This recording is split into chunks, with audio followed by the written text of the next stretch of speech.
जय भीम नमो बुद्धाय साथियों, मैं लक्ष्य कमांडर रजनी सोलंकी। लक्ष्य की टीम आज यहाँ विकास नगर लखनऊ उत्तर प्रदेश में उस स्थान पर आई हुई है जहाँ पर 15 अप्रैल 2026 की शाम लगभग 5 बजे आग लग गई थी और यहाँ पर लगभग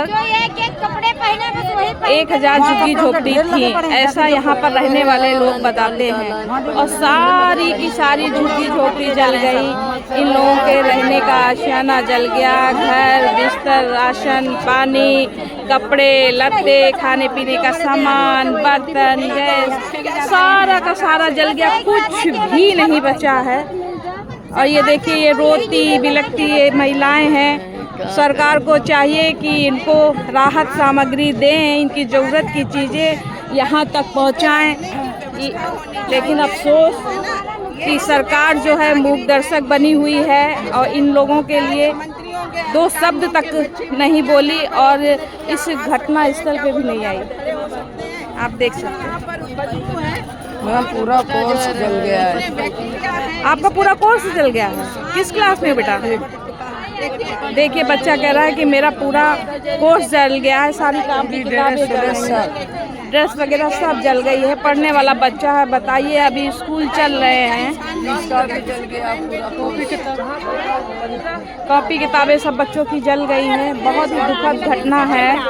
ऐसे में सरकार को चाहिए कि इन लोगों को राहत दे, इनको इनका आशियाना पुनः बनवाए, जो इनका जल गया है, इनकी ज़रूरत की चीज़ें इनको मुहैया करानी चाहिए, इनको दवाई की व्यवस्था करनी चाहिए यहाँ पर।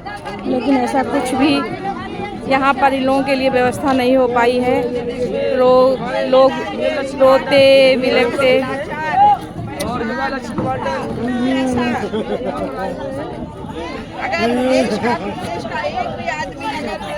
इनका भी ये देश है, इनका भी हक है, रोटी कपड़ा और मकान जो मूलभूत सुविधाएं इनको भी मिलनी चाहिए। लेकिन अफसोस ये इतने गरीब कमज़ोर वर्ग से आने वाले लोग जो कमरों में घरों में नहीं रह सकते हैं, मजबूरन वो इन झुग्गी झोपड़ियों में अपना आशियाना बनाकर अपने बीवी बच्चे बेटियों के साथ में यहाँ जैसे तैसे गुजर बसर कर रहे थे। आज इनका घर गृहस्थी जल के राख हो गई है। तो कहते हैं एक आशियाना बनाने में सदियां गुजर जाती हैं और जलने में बर्बाद होने में इन्हें पल भर भी नहीं लगा और इनका आशियाना जल के राख हो गया। आप यहाँ आकर के देखिए इनकी दुर्दशा, इनकी गति, इनकी स्थिति, इनकी परिस्थिति, आँखों से आंसू आ जाएंगे। कैसे कैसे रहने के लिए लोग मजबूर हैं। ये देखिए इनके जले हुए घर, आज भी ये लोग कैसे, ये देखिए पन्नी ताने हुए हैं और उसमें देखिए छोटे छोटे बच्चे रह रहे हैं, ना खाने पीने की व्यवस्था है, सारे बर्तन जल गए हैं, खाना भी नहीं बना सकते और इन्हें समय पर खाना भी नहीं मिल पाता है। बच्चे रोते हैं बिलख रहे हैं।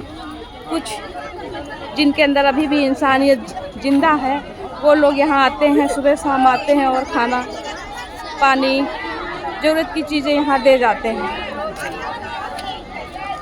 अफरा तफरी मची हुई है, कुछ लोग ये जगह छोड़ के जा रहे हैं, कुछ लोग अभी भी जहाँ उनकी झुग्गी झोपड़ियाँ थी वहाँ पर रह रहे हैं। कह रहे हैं हम यहाँ से छोड़ के कहाँ जाएं, हमारा कोई सहारा नहीं है, हमारा कोई स्थान नहीं है, कहीं ऐसी जगह नहीं है जहाँ पर हम अपने बच्चों परिवार के साथ में रह सकें। हम मजबूर हैं इसी बस्ती में रहने के लिए, इसी जगह पे रहने के लिए। तो सरकार को भी चाहिए, ये सीधा सीधा सरकार पे आरोप लगता है कि उनको चाहिए इनको घर पुनः बनवा करके दें, इनको कहीं तो बसाएं।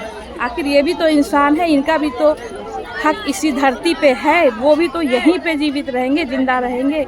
ये रोज़ कमाने खाने वाले लोग हैं जो अपना घर परिवार गांव घर अपनों को छोड़कर इस शहर लखनऊ में आए।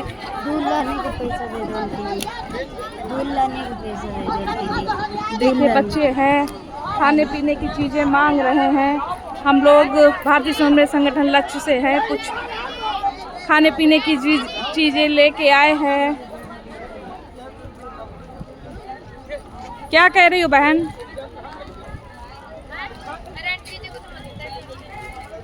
हाँ ठीक है, अभी हम लोग कुछ खाने पीने की चीज़ें लाए हैं, वो आप लोगों को दी जाएंगी। अभी सबको दिया जाएगा। अभी आप रुको बच्चे, अभी दूध लाने के पैसे दे। ठीक है, अभी आपको जो है ज़रूरत की चीज़ें अभी आपको दी जाएंगी, ठीक है। तो देखिए बहुत अफरा तफरी मची हुई है, लोग जैसे ही खाने की चीज़ें देखते हैं दौड़ते चले आ रहे हैं कि शायद कोई मानवतावादी आया है और हम लोगों को कुछ खाने पीने को देगा जिससे पेट की आग बुझेगी, क्योंकि ये लोग जो रोज़ कमाने खाने वाले थे, घर गृहस्थी घर जलने से ये लोग अब कमाने खाने के लिए, अपना काम करने के लिए, रोज़गार करने के लिए इस समय नहीं जा पा रहे हैं। अपनी घर गृहस्थी और जो जला हुआ सामान है उसी को देख रहे हैं, उसी को बुझा रहे हैं।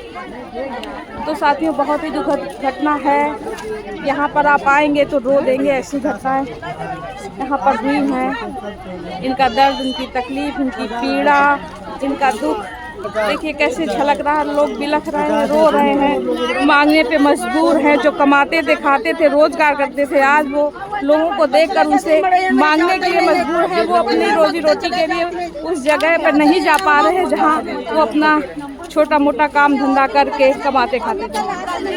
बहुत दुखद है, क्या बताएं। हम तो इनका दर्द और पीड़ा शब्दों में भी नहीं बता सकते आपको।